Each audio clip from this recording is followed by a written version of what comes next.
I greet you in the name of our Lord Jesus Christ and welcome you to this episode of the Family Hour. This is the Wednesday edition where we discuss family, finances, and wealth. Thank you so much for choosing Church of Uganda Family TV this evening, where we empower you and your family episode at a time.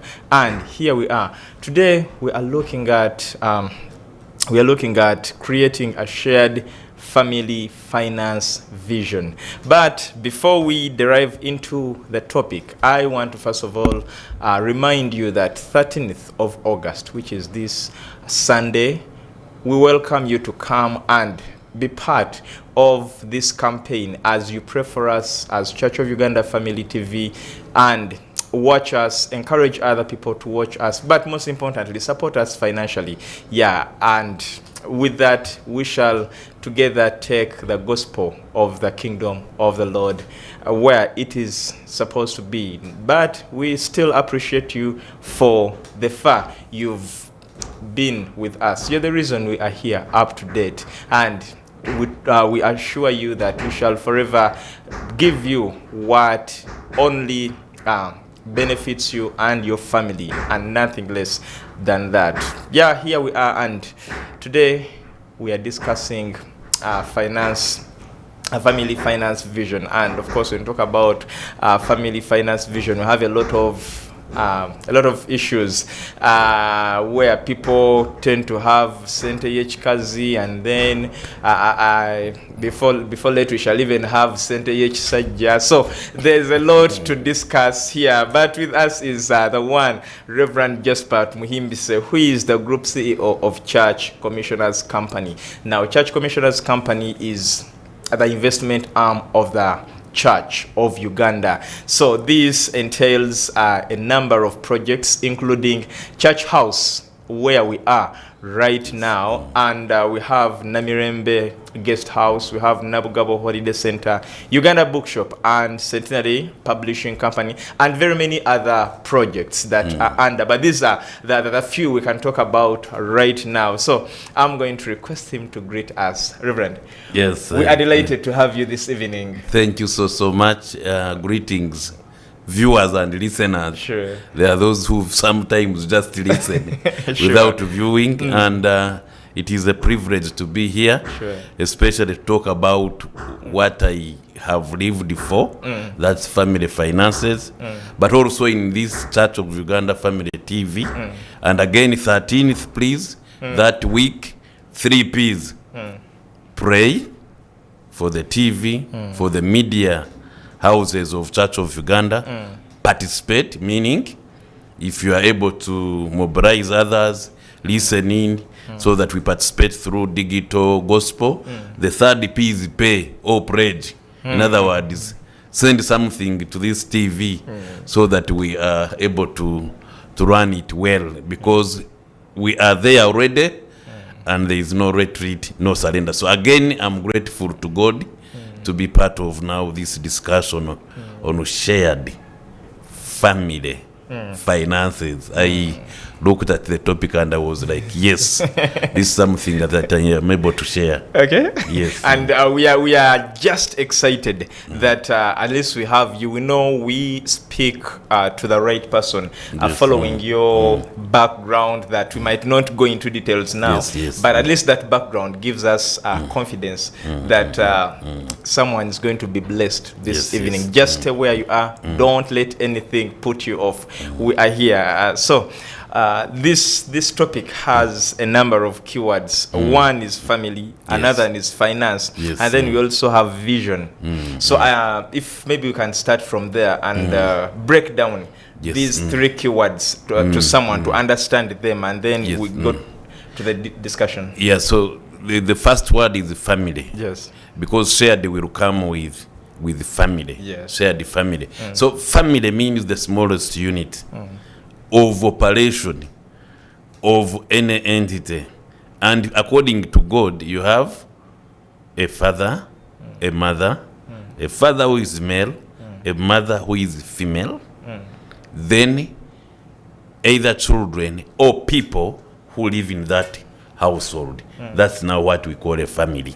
A father, a mother, and then later additional people, whether they are biological children or those you look after, plus like if you look at the family of Abraham, one wife called Sarah, and then she had also a maid called Hagar. But if you check the Bible, Genesis 14, they were up to 328 people in that household, people whom he was looking after, to the extent that him and his nephew Lot couldn't stay in one place. So we are dealing with the smallest unit. And when the family is strong, then the church is strong, the nation is strong, and the systems of leadership are strong. But when the family unit is weak, that smallest unit, husband, wife, when the leadership is weak, then that facilitates, unrighteousness throughout those systems. So the first one is family. The second is finances. And I wanted to expand finances, not only just money, a means of exchange, but finance to mean wealth. Okay. So we are now dealing with the wealth of a family rather than simple finances. Finances is money, a means of exchange, that when I give you this, I get this, and then I get this. But in terms of family, you are not only looking at those means, the ability to exchange. You are looking at the ability to save, invest, and then exchange. But the outcome must be ultimately that vision. Why am I saving? Why am I investing? Why do I pay, for example, school fees? Why? Because if we look for just as a means of exchange, then we shall live for only today. Yeah. So we shall now broadly look at what we call finance, wealth. That you see, even if I'm paying school fees, exchange is not tomorrow. And even if my child doesn't give me money in the future, I would have done my duty as a parent, as a husband, as a nurturer. So in terms of finances, again, we shall look at the holistic meaning of wealth, and then the word vision.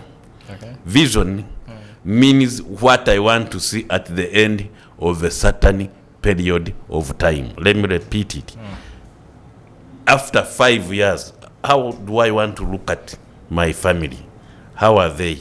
Are they progressing? After 10 years, after 20 years.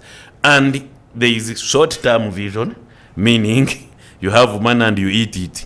And you eat very well. And today we have people who get money. They can't settle until when they have finished it. Those are short-term planners. And for them, they only plan for things that are able to be spent within a day or even within a year. Then we have medium term.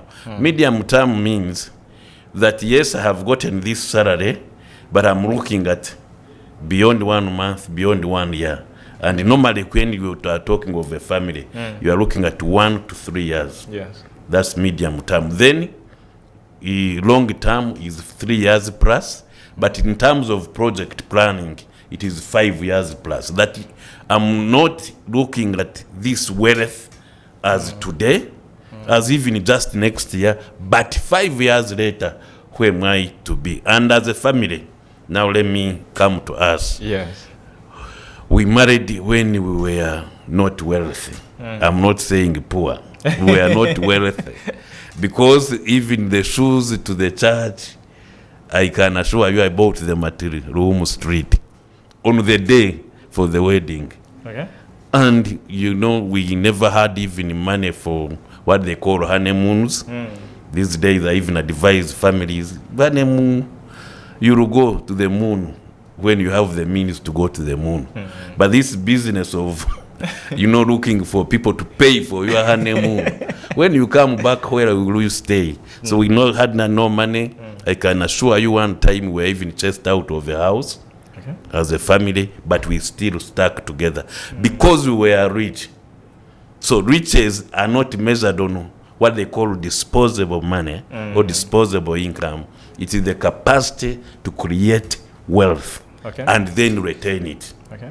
So that when there are shocks in the future, you are able to facilitate yourself to continue moving. So vision means you are looking at that time when you have basics, and basics in economics really, that means you have where to sleep, you have what to eat, you can access water, you can access clothing.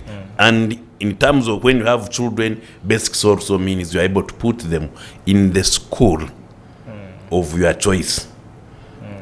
School of your choice means not the available school. Not the available school. Because it is the school of your choice that you are able to pay for them, and they go for the course of your choice or their choice. Okay, you can strain, but your ability to means that you are wealthy.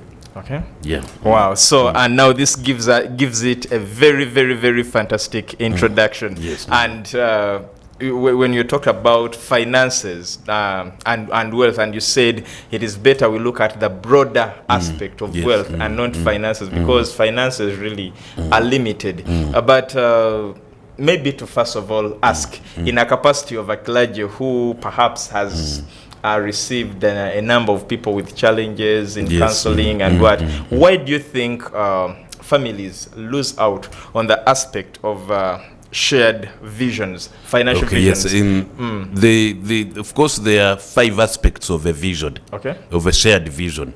Number 1 is time. Time. That you see when you are marrying, it is not the wedding that really matters, it is the marriage. Wedding is 2 hours. And the marriage is lifetime. 2 hours in a church and some 3 hours outside enjoying. But marriage is lifetime. So when you are discussing finances in marriage, wealth in marriage, you can't discuss the wedding. In fact, I normally counsel our couples and advise them, why do you deploy all your resources to one day instead of 50 years, 70 years? So instead of honeymoon of 5 days, with all due respect of those who go, I should be able to pay for 5 months of the house we are going to live in. That's what they call opportunity cost. The ability to have time and reflect that instead of having this, a party where people will drink themselves silly, let me have some investment that will bring me drinks, me and my wife, me and my children for a certain period of time. So the first aspect of vision, shared vision in a family, is time. The second aspect is the means or resources. That we need to look at ourselves. We all have different backgrounds. We have different professions. So the means, if I'm going to Kabale, I can use a boda or a bicycle or a bus or an aeroplane, or I can walk. All that depends on one thing, the ability to, the means. Okay, the time required there can be clear that you are required tomorrow at 8. But if you don't have the resources to transport you to that place, then that vision of reaching Kabale will be crushed. So families, please look at your available resources. Availability of resources, and of course those are the factors of production. Do you have a salary, capital?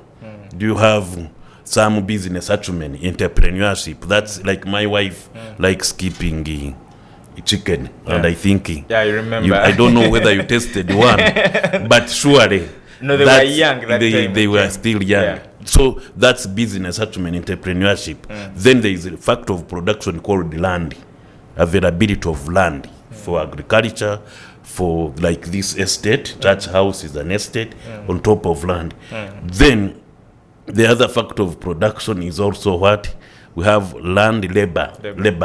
The people to work with in order to drive the agenda. So that's the second thing, the resources available. And I can assure you, God has availed resources to every human being. Whether physical, whether emotional, whether spiritual, every human being, God in his own way has given us what they call talents. So how we use them depends on whether we have a vision or not. So the second thing again are the resources, the ability to. Again, I would encourage couples, if you read the Ecclesiastes chapter 4 verse 9, it says 2 are better than 1. When they work together, they have a better return. Meaning if your husband and wife have one what? Basket. Of course, you mentioned the esente z'ekikazi, esente z'ekisaja. Now I can add esente z'ekyana. Churudwe n'olusu. They want a kameza, their own kameza. The truth is that have that one basket where you plan, budget, so that your resources is not only profitable, but it's also used maximally. The third aspect is innovation of a vision. That if I'm going to Kabale and I know Katonga is broken, I must look for means that are so quick but also cheap. And again today, the biggest challenge for families, and please listen to me, is that they are not innovative. For them, if honeymoon was in Mombasa, for some other person, we also want to go for a honeymoon in where? In Mombasa. Are you innovative? Are you innovative a lot? Can't you use what you have around you so that you are able to actually even be better? Is Mombasa the must destination for us to say love one another? So we must innovate continuously. If there is a struggle, for example, in during COVID, we faced a challenge of transporting eggs. And we had a pickup, double cabin. But the definition of truck, according to some policemen, was a double cabin is not a truck. But for me, I went for what we call purpose. The purpose of why give somebody to travel. So I drove a double cabin. When we reached in Fairway, we were arrested. And the one arresting us told us that this is not a truck. Then I said, a double cabin is a what? A truck. It's a truck. But what we were doing is innovation. How do we transport these eggs? Yes. And they reached, we were selling them in Mutungo. And there was a discussion. I even posted on Twitter and Facebook that I'm under arrest because of a double cabin. And I can assure you, I don't know what happens, but I think they were called to tell them that this innovator is using this as a what? A means of transporting agriculture what? Products, and we sold. So innovation means creativity, that we are not using the usual means to survive. And let me tell you, there will be hard times. Of course, you know, people want me to say things will be nice. Hey, no, let me repeat. There will be crises. Times when availability of a resource are not there. So, but innovation, and God really gave us all ability to innovate. Innovation will normally help during times of crisis. So number 4 is the purpose. Vision, shared vision must have a purpose. Why are we saving this money? Is it because we want to be heard as millionaires or billionaires or thousandaires? You know, there are also thousandaires. Why am I saving? Why is the church doing business? Now I can tell you as church that you see, yes, we are an investment arm, but the real purpose is to propagate the gospel. So it is not, church has big land, church has big money, we are what? No, the purpose is then to propagate the kingdom of God. So as a family, please know your priorities and purposes, so that you are not saving for the sake. So that you don't have, there are those whom I have met, and they tell me, Reverend, God has blessed us. Yes, we have about 50 million in the bank. The question is, what is that 50 million for? Is it simply to make you feel nice? Is it simply to make you feel secure? In fact, one of the biblical chapters, I fear, that's Luke chapter 12. There's what they call a rich, already full. Now, rich, full, already full, that's a contradiction. But he's called a rich, already full. Why? Because he had things, but he never had a real purpose. Let me build bigger barns and settle and eat. Then that night, the soul went. And there are so many families in Uganda. Yeah. Very many young men who are striving simply to be millionaires. Reason is, I don't know, because millionaires are nice. Or even to buy a very nice vehicle. Again, with all due respect, by the way, I like nice vehicles. But it means I must have a purpose for that vehicle. It is not just a show off. It should be the reason of this vehicle. Does it transport me? So we should buy things out of necessity, not out of want. So many of us are, I need this type of vehicle so that they see me. And they start saving for it. Then you save for it. You put tinted glasses, we can't even see you. Others even put number plates with JMT. Because SB, it can be Shemu Bagaine, I like that man. It can be Steven Bamwanga, Samiri Black. So you can't put a number plate that totally defines you. And I'm again, with all due respect, saying, if you feel like putting it, that's okay to put jumps, just Jasper Tumuhimbise. That's okay. But what is the purpose? Identification? And should I be identified by things anyway? No. The value of Jasper is beyond things. The value of a family is beyond physical materials, is beyond money.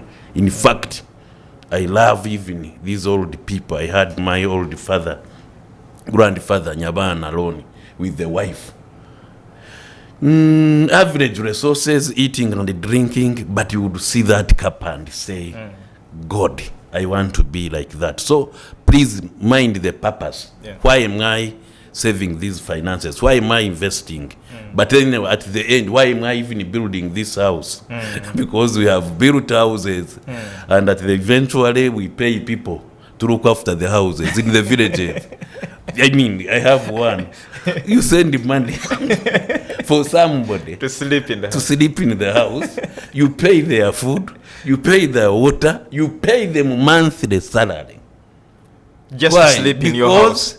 It is cool to to do what? To build a house in the village. So that's the tragedy, that there is no purpose. There is no sense of why am I doing this? Finally, service in terms of vision, service. That God gives us resources, listen to this, to serve humanity, not to serve ourselves. That if I get a vehicle, I must give a lift. If I have a house, I must allow people to stay in it. If I have a vocation, I must serve humanity. But look at us. And we pull from all directions, and we are not serving humanity. Therefore, we die poor, and we call ourselves poor millionaires. You know, you have the money, but you are quarreling. Even your deathbed, you are regretting why you never did. Reason is, you never touched somebody. There is even nobody to come and check on you. I can say, again, with all due respect, I know one person, a billionaire in this nation. And when I was with one of my friends, a friend of ours told us that he had not gotten a visitor for 90 days when he was sick. And he was wondering what happened to my colleagues. And he thanked that person. But bottom line was, even the billions would not help him. Why? Because he wasn't serving what? Humanity. If you're a family and you can't serve humanity, okay, my pray that the Lord takes away that money and gives it to the one who can serve humanity. But the truth is that you'll be frustrated. Yes, in a huge home, but you can't even sleep. In a huge bed, but all the night there are hallucinations. In a huge vehicle, you are only contributing to traffic jam. I mean, I can go on. That you see, it is not the amount of resource we have or wealth, but the ability to dispense that wealth so that we are not dams, but we are rivers of righteousness, where people are saying, I thank God somebody looked after me. I thank God this family I was like this, but now I am like this. And so, like me, I thank God that people held my what? Held my hand. And it doesn't matter whether we remember them or not. What matters is that when you have wealth, the service to people par excellence is the reason of that wealth. Okay. Wow. And the tables are being shaken in very many families. But we are taking a short commercial break. When we come back, we continue with a discussion on creating a shared family finance vision. Stick with us.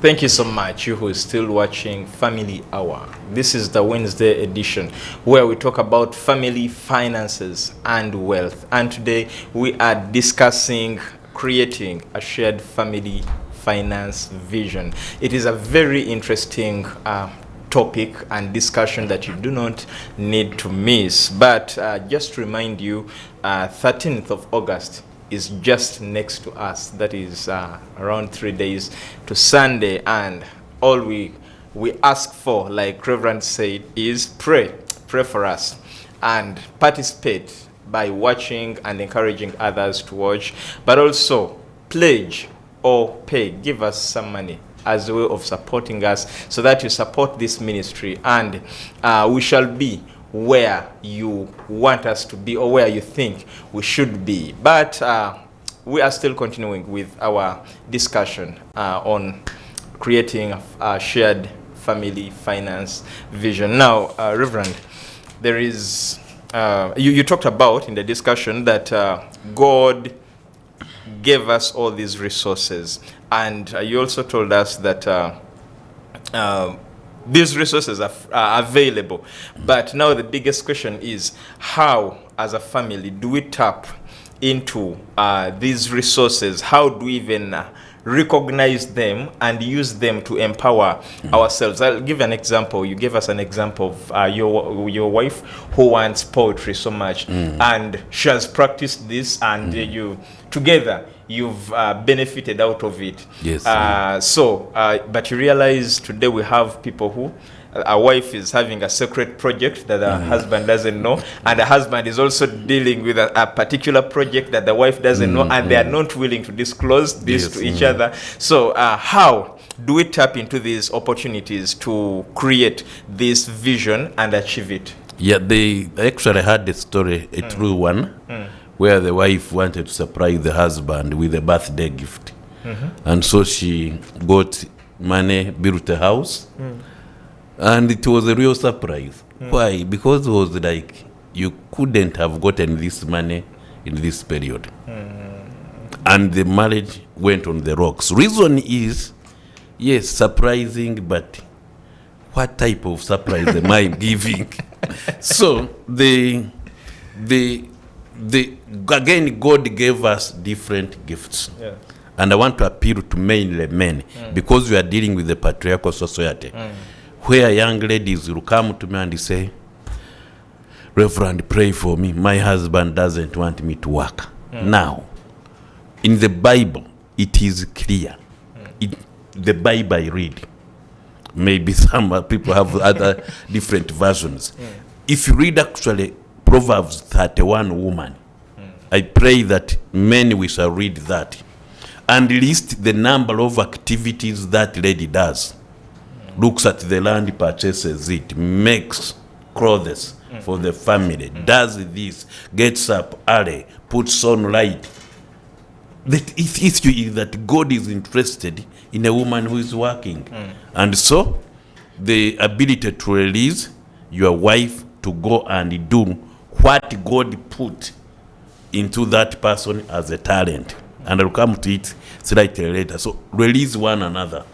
Somebody to go and work, somebody to use their talents. Now, again, in addition to chicken, my wife also likes growing things. I mean, matoke, sweet potatoes, And when we were in Tororo, this I have been reminded, when we were in Tororo, she went and grew a plantation of potatoes, sweet potatoes.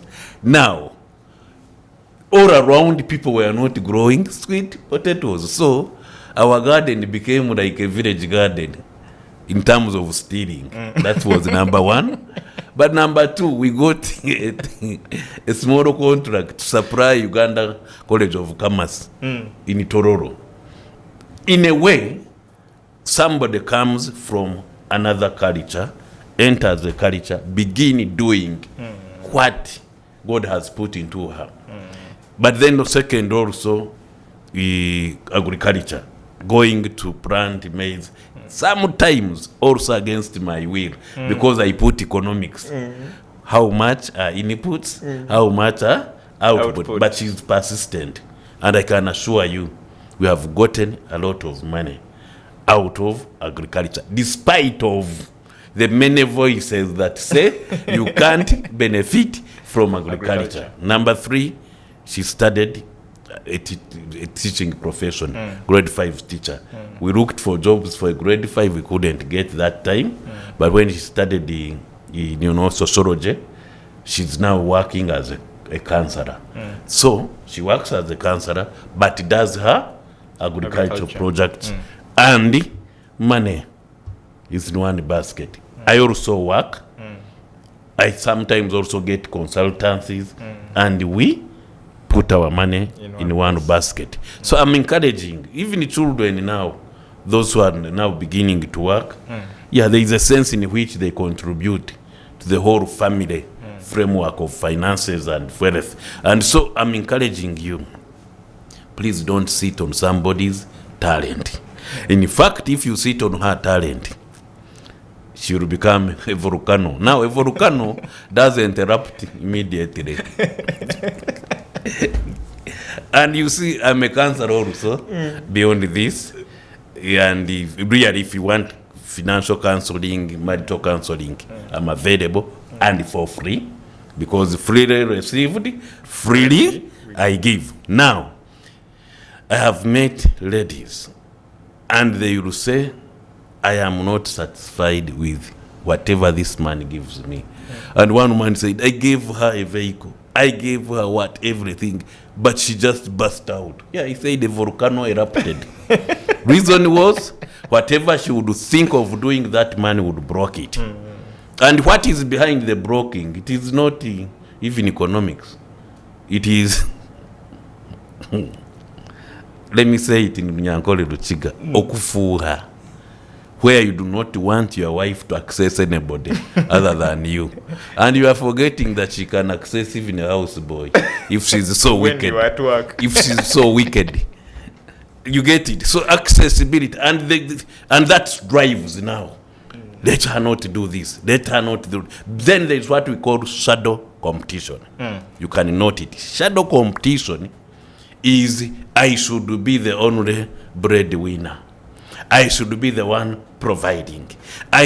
So that when you are giving a speech, my wife, my children, my vehicle, my house, me, myself, and I. Wickedness. Why? Because you don't think the other one has the ability to contribute. But I can assure you, and this is a testimony, even when she had no job, and I went to Uganda Christian University to study, to become a clergy. I can assure you, in her own means, she was providing me with the airtime. Of those days, mango, you would put 1,000 and call for a month. It was coming from my wife. And she would put children in the vehicle and come and check on me in Uganda Christian University, using fuels that she has gotten out of knitting, gotten out of chicken. Those days we had local chicken. And that's it. And I wasn't insecure that my wife is earning more. Again, someone is giving some money. For us, like property, we register in our names, Jasper and Tumuhimbise. So when we went to register the vehicle in URA, they informed us that, you need one what? One name. and I did Zara. And Zara fell on my wife, Peace. So he said, let the Noah being registered the names of Peace as him. People like checking. When I went to church, they checked. So I had somebody saying, hey, Musumba, that the people are saying your wife has more money than you. So I said, okay, glory to God. Good enough, she's my wife. Whose wife should have more money than mine? And for me, again, that's not offense. For her to have more money. Why? Because she's one basket. But by the way, even if it wasn't, and she's paying fees for our children, she's looking after me, then why should I make that a big point?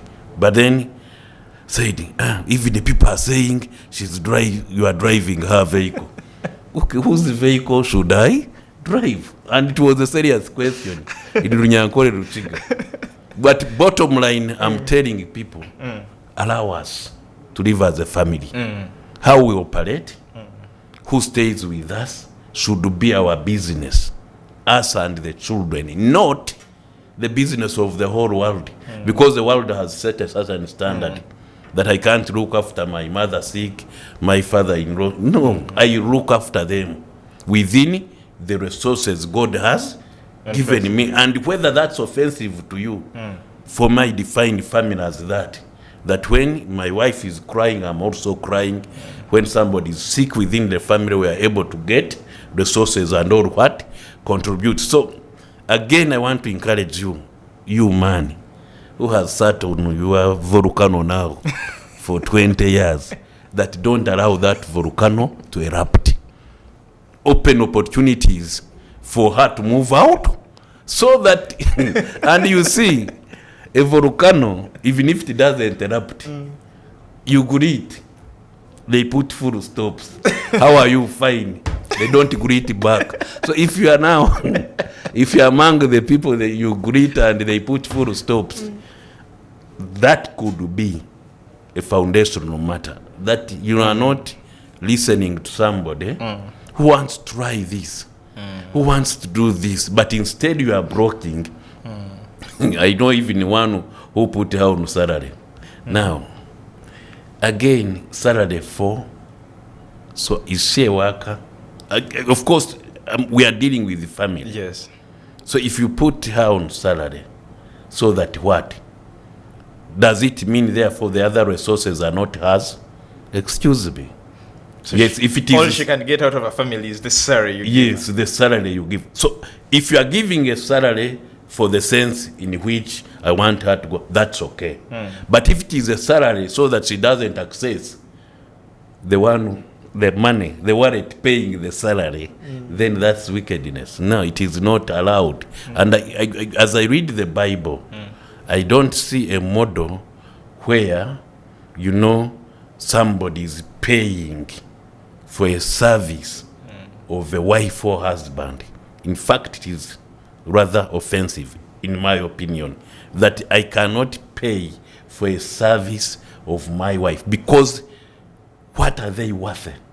I mean, can I calculate how much my wife, in terms of actually even work, the chores, the what, you cannot calculate that and pay it. You rather say, we are contributing to this basket and we are co-investors, but we cannot say, get this money, use it to look after children. No, they are our children, our house, our vehicle. Others even don't allow wives to drive. They even refuse, don't go to a driving school. So when you find some lady driving and trying to see whether they are checking, whether she's running out to drive, sometimes that's the challenge. But I want to encourage you, allow people to explode so that they use their talents. You can only demand for accountability.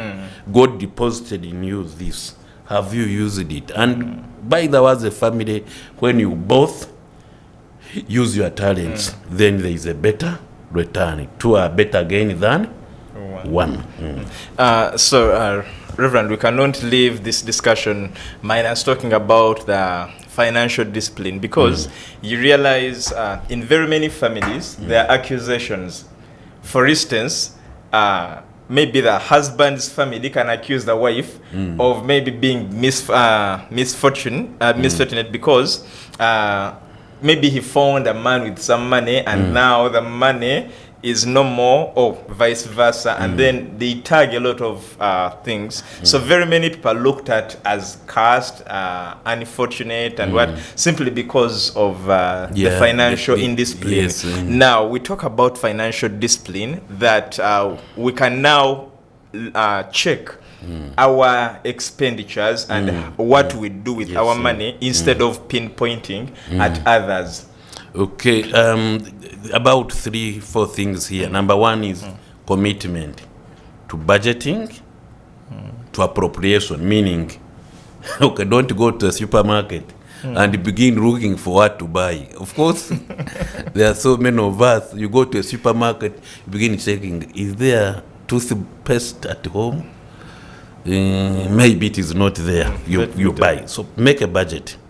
And mainly ladies are good in making budgets, generally. And there are some men really who make budgets.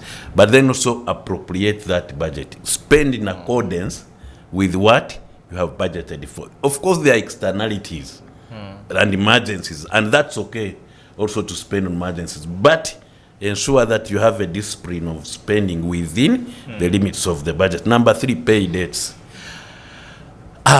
This is interesting because many people don't like paying debts. You go to a circle and then they remind you 10 times you can't pay, and then they begin attaching your property. Christians, if you are called a Christian, please pay debts. In fact, I have a challenge with giving Christians what?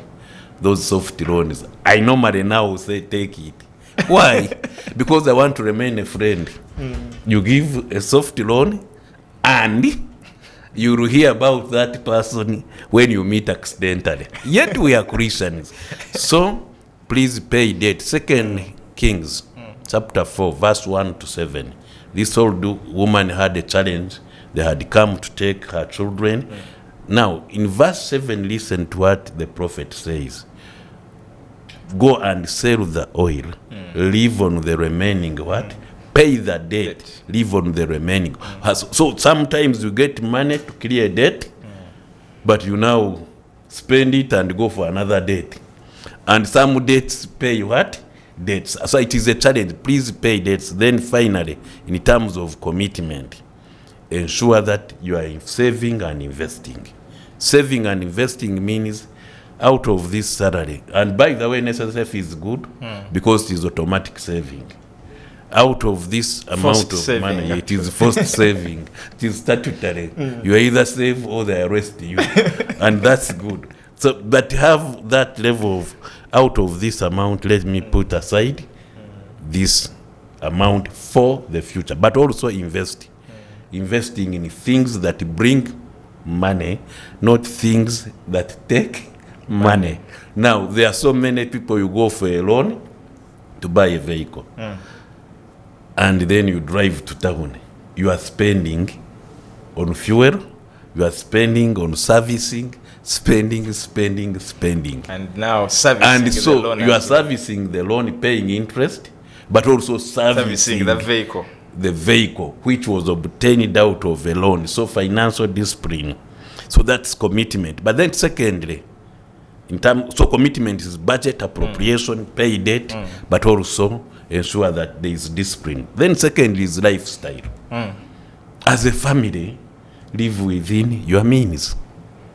As a family, live within your means. If you can't buy a suit, don't borrow money to buy a suit. What you eat, what you drink, how you dress, hair. If you can be able to go to a saloon and pay 500, there are saloons of 500. And if you can manage only that, please go enjoy as they cut you and then sanitize after. Because you might get challenges. But there are those who will go to a saloon of 50K, yet their ability. And again, we are dealing with cutting hair, basics. So please ensure that you have a lifestyle that is worth the resource you have, so that you are not straining. In many families, strain comes out of overspending. You get the money, yes, but of course we are different. Either children or your wife or your husband begin to say, we must do 1, 2, 3. And of course, for me, especially these days, I detest things that bring distress to me. God has never created us to be distressful because I must do this. You give a deadline. No. For me, let the deadline pass. As long as I'm not distressed, except for emergencies like school fees, health, you need to mind if you don't have money for health, it is a disaster. You have issues like travel, especially if it is a necessity for people to. There, you can be distressed and look around. But you have, for example, house, and it is relatively okay. And you say, let me renovate as an emergency. No. Christmas is coming. Christmas is coming. We have visitors. No, you can't invest for visitors. And of course, in our homes, we have cups for visitors. Yeah. We have plates for visitors, and glasses. They never visit sometimes. So you don't use what?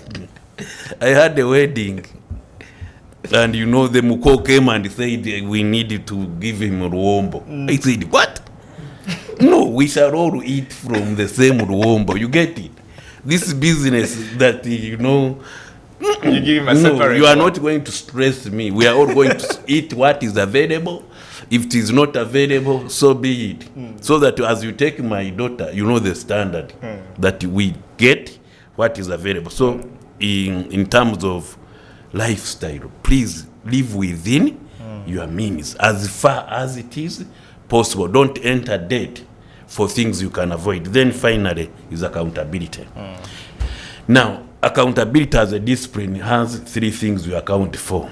We account for time as a resource, and each one has 24 hours. If you have less than 24 hours in a day, please call me after here so that I pray for you.